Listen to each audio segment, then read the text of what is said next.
Hello, everyone, and welcome to Armstrong in the Loop podcast. I'm your host, Seth Prentice, and today I'm honored to be joined by Aaron Borchert, Director of Marketing and Communications for InVision Human Services. Aaron, welcome to the show. Thanks for having me. Of course. Hey, you have a wonderful organization in InVision Human Services, and I think a lot of people don't realize everything that you do. They might not even be aware of your location here in the Pittsburgh region. So why don't we start off and learn more about what is InVision Human Services? So InVision Human Services, as you said, we're our headquarters are in Wexford, but we also have offices in Harrisburg and Reading, Pennsylvania. And we are a nonprofit that provides services for people with intellectual disabilities and autism, which that's our core of our business. Well, that was going to be the follow-up question here. So, that's your core. What are your core services to provide, for those individuals? So we have four primary business units. The first is our residential program. So this is different, I think, than some other human service organizations in that all of our services are completely customized. We don't have any off-the-shelf programs because, as you can imagine, everyone's needs are unique, and that is no different than people with intellectual disabilities and autism, IDA, just to use the initialism. So our team of behavioral specialists and clinicians meet with the individual and or their family to really customize a program around their needs, whether it is based on their intellectual disability or if they also have a physical disability. The other thing about our residential program that's different is we don't have group homes. All of our residential locations are individual. And that is the largest part of our business. We have, I think, around 143 homes across the state of Pennsylvania, mostly Western and Central Pennsylvania. Our other part of our business is called community supports. So that is for someone who doesn't require around-the-clock care, which our residential programs, we work on block shifts. So block one is 3 days a week. So a direct support professional, a DSP, will actually go and live with the person with intellectual disabilities and provide whatever care they need based on the plan that is developed at the beginning. So the community supports program is for someone that doesn't require that intensive of care or support, but needs help with interest-based activities. They need help with getting to and from work. They need help paying bills. They need help with meal preparation. Or they just need someone to take them out into the community to go to the zoo or go into the movies or whatever it is. And again, it's completely customized based on their needs. The third service area is employment supports. And this isn't job placement. This is really our job facilitators work with the individual we support, and they work with employers to find out what their talents are, what their skills are, what they want to do for a job. And then they'll actually go and find employers. And if a job doesn't exist, they'll create one. Because what we find is that certain employers may have a gap in a shift where it's the changeover and they're temporarily understaffed for 2 hours. Traditionally, there's not a person that's going to want to work just 2 hours a day or 2 days a week. But a person with intellectual disabilities, that may be perfect for them. So we've actually worked with employers to create jobs specific for those people, and we have an incredible success rate there. I think like 80% of the people that we place and help find jobs retain those jobs for a number of years. And so that's something that we're really, really proud of. And the last service is actually an affiliate organization called InVision Behavioral Health. And this is behavioral and mental health services. We have clinicians, we have psychiatrists on staff, because what we find is that some people with intellectual disabilities may also have a dual diagnosis of a mental health issue. Mm.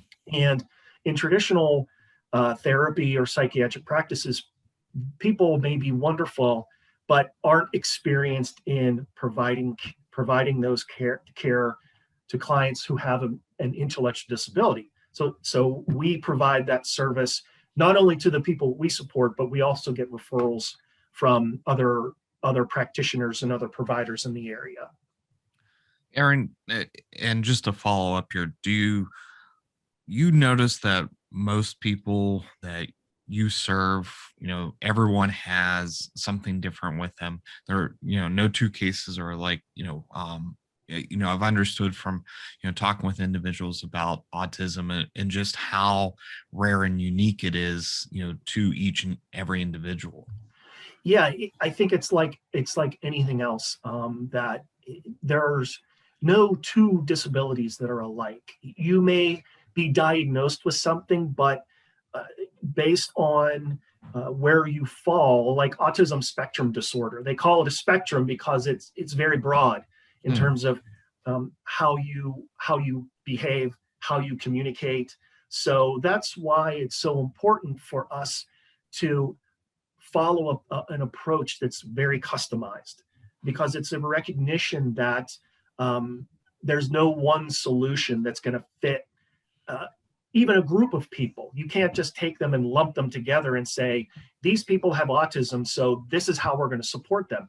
It's just not the way it is. It may have been that, back in the early days, when, institutions were the norm. Now, community-based supports, community-based providers such as InVision, they're more the norm. And especially in the state of Pennsylvania, the institutions are being phased out. I think there are only 4 state institutions left in Pennsylvania. So the individualized, customized approach has been has been the norm for at least the last decade, if not more than that. That's incredible.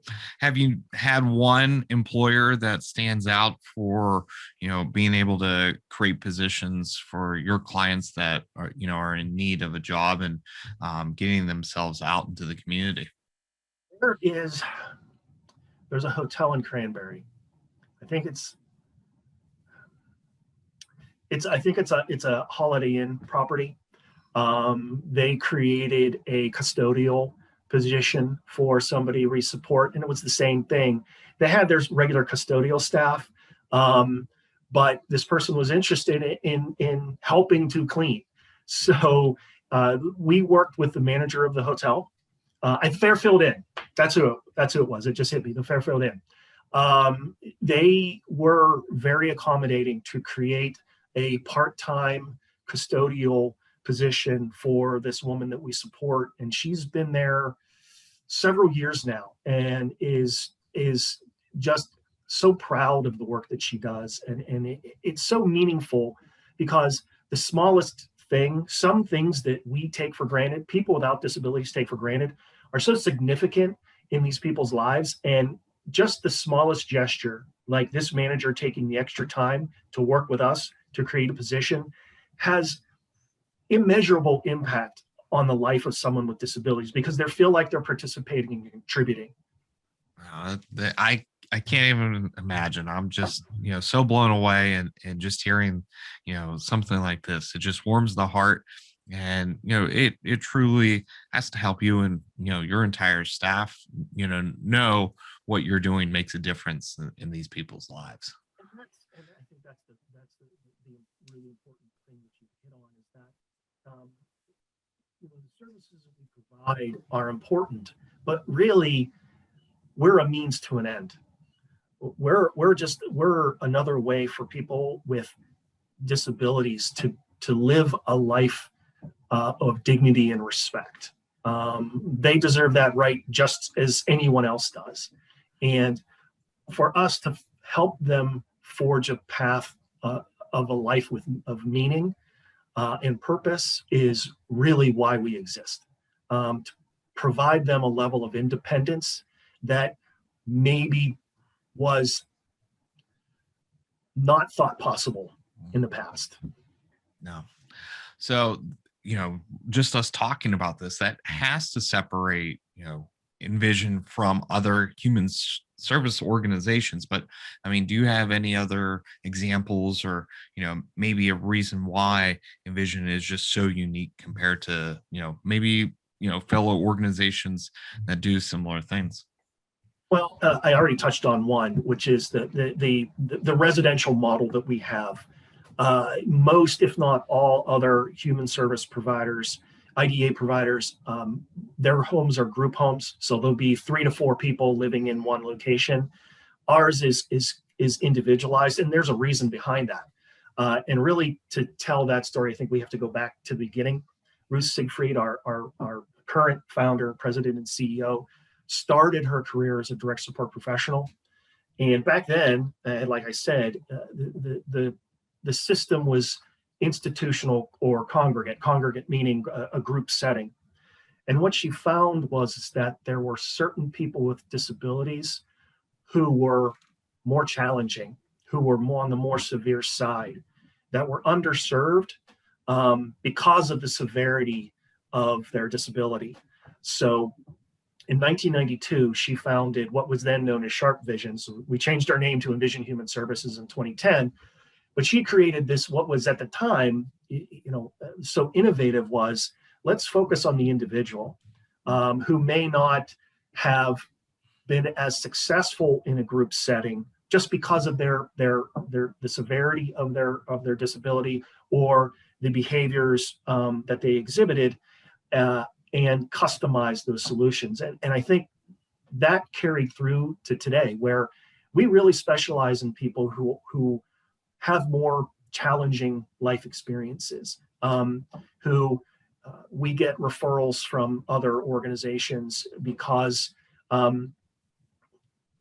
not that they can't provide service for them, but they know who we are, and they realize that the individual with disabilities is better served in our model because it's individualized, and we really can work with that person, number one, to keep them safe, and really to help them flourish, and help them discover things that they thought weren't possible, even small things like meal preparation, feeding, that our focus allows one DSP and sometimes two DSPs to provide 24/7 round-the-clock care for one person at a time. And I think that makes all the difference. And I think that's what really separates us. And I'm sure that everything that you provide can't be cheap. So, how, is InVision funded? Is this a lot on the community support? Are there grants? Explain the model for InVision, because I'm sure that, it's very unique. Well, we are funded through the state of Pennsylvania. So it's a matching program where we get funded through the Centers for Medicaid and Medicare Services, CMS. The federal government matches what the state provides, but it's all administered through the state. So basically, we're a single payer service. It's called the Office of Developmental Programs, which is part of the Department of Human Services. They are basically our regulatory, and they are paid. So people apply for services. Once they are approved for services, that's how we're funded. But as you can imagine, not everything we do is covered.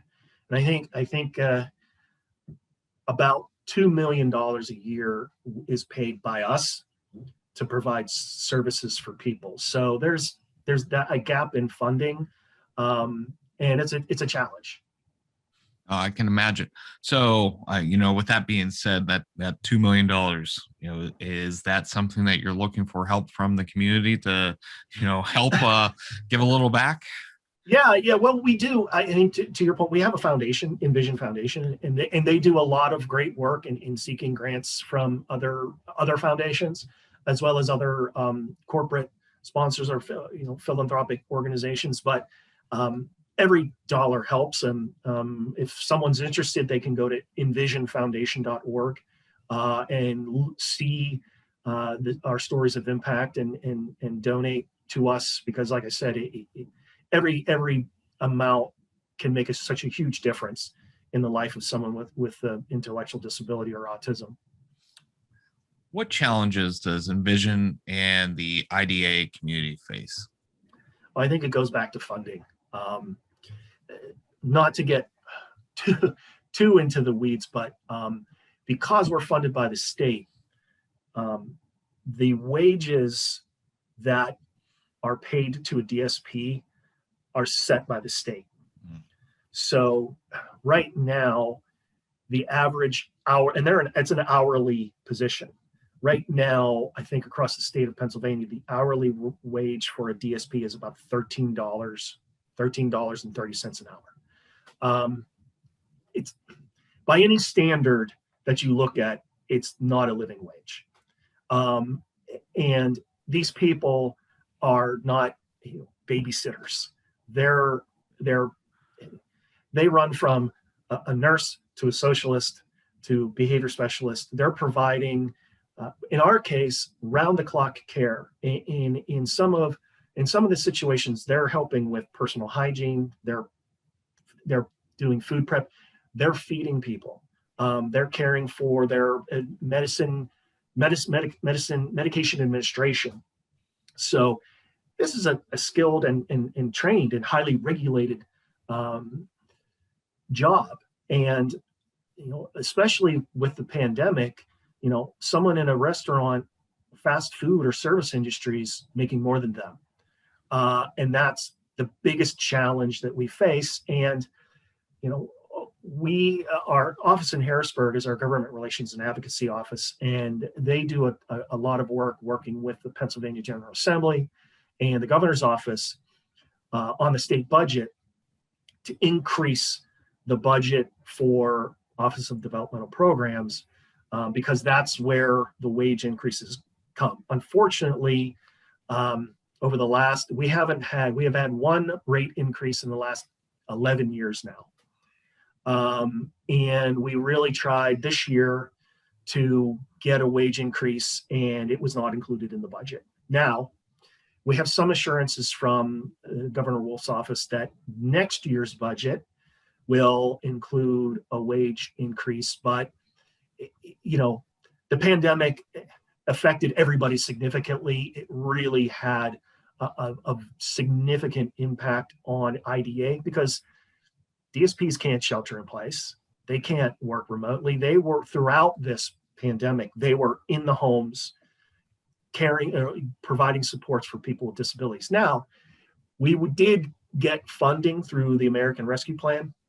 So we were able to augment wages temporarily, but it's such a significant expense when you have over 500 employees that at the time it wasn't sustainable. So to me, that's the single biggest challenge for our industry. We have turnover rates 30-40% at some points, and the number of overtime that needs to be paid, those things that aren't as public as in some of these stories, that's the biggest challenge. And I think the other challenge is the state. There's currently 15,000 people in the state of Pennsylvania waiting for services. So these are people with intellectual disabilities who have been applied and approved, but there's just not enough money to support all of them. You have people waiting years to get placed. So not something that we as an organization or a provider can impact, but it's disheartening when you think about that many people who are in desperate need of support services, who are just waiting on it. So what other people can do, I think, is be aware, Mm. and understand the situation. I don't think that a lot of people realize how many people just in the state of Pennsylvania are currently being served, but the number of people that are just waiting. So you know, just learn more and hopefully get active and advocate on our behalf and understand the severity of this. And really, those are the biggest challenges that we face. And I never knew the number was that high. So, but more to the fact of why organizations like InVision, are crucial to the need to help those, definitely with mental or physical limitations. But we will definitely share your website and any extra information in the notes of the show that so that people can help learn and become more aware, so that it helps all of you. Yeah, thank you. I appreciate it.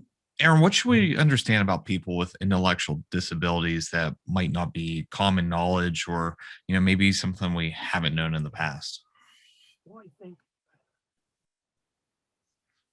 think it's pretty basic, but I don't know that people, if you don't have a family member or know someone with a disability, obviously it's not going to be top of mind. Mm. So basically, they have the same desires and dreams and hopes that people without disabilities have. Um, they want to have a home. They want to live independently, whatever independence means for them. They want to have a job. They want to be accepted. They want basic, to be treated with dignity and respect. We just recently, President Biden just recently celebrated the 31st anniversary of the Americans with Disabilities Act. And that made discrimination against people with disabilities illegal, but it didn't change the view that people have. And they want to be accepted. They want to contribute. They want to be part of their community. They want to be good neighbors. It's not anything more than that. It really is basic, fundamental, just being a human being and being treated like one, and not pitied or felt, made to feel inferior. They just want to be understood. They want to be accepted. And that's really it. I think that the contributions that they can make oftentimes go unnoticed because of a behavior or that they don't communicate like you or me. They're nonverbal. It doesn't mean that they can't communicate. They just communicate differently. And I think those are the things that people need to be more aware of when they interact with someone or come across someone with a disability, is that they're just like you and I. They just happen to have something that makes them behave or communicate differently. Anything else you would like to share with us today? Let me think. No, I don't think so. I think we covered a lot of ground here. I appreciate the time. I appreciate you helping to bring a little bit more awareness to InVision Human Services and the work that we do. And we've been in the community for a while, and we want to be a good citizen of the community. So I really enjoyed our time here. Same here, and we'd love to see a community event or something to come out, help support, just continue to learn and connect the community with InVision Human Services, on a larger basis, because like you just said, they're humans just like we are, and sometimes they are way better humans than sometimes the people that we interact with on a daily basis. I couldn't agree more. You know what? We had lots of plans to have events, and obviously the pandemic got in the way, but now that hopefully things are returning to some level of normalcy, we're thinking about ways that we can further and better engage with the community. Events like that mean so much to the people we support. So we'll be in touch for sure. Well, thank you, Aaron, so much for joining us today. Please visit envisionhs.org for more information about this wonderful organization, and please learn more and educate yourself. For Armstrong in the Loop podcast, I'm Seth Prentice, keeping you in the loop.